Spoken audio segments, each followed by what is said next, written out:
You have 5 seconds to guess how long it took investigators to actually confirm the Boston Strangler's identity using DNA. Here's a hint. It wasn't during the original investigation. It wasn't even during his lifetime. Between 1962 and 1964, at least 13 women were murdered across the Boston area, and the killings became one of the most terrifying cases in American history. Albert DeSalvo confessed to the murders while in prison on unrelated charges, but the confession alone was never enough to legally convict him, and doubts about whether he was actually responsible persisted for decades.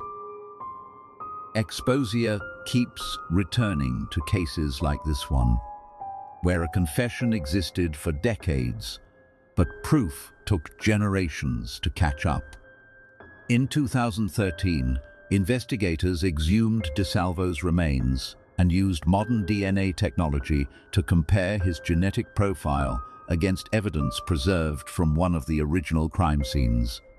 The match was confirmed nearly 50 years after the murders, finally closing the door on decades of public doubt about whether DeSalvo was truly the Strangler. Tag someone who thinks a confession alone should always be enough to close a case. Albert DeSalvo confessed in the 1960s, and DNA didn't confirm it until 2013. Nearly half a century of doubt resolved by science that didn't exist when the murders happened. What do you think that gap says about how justice actually works?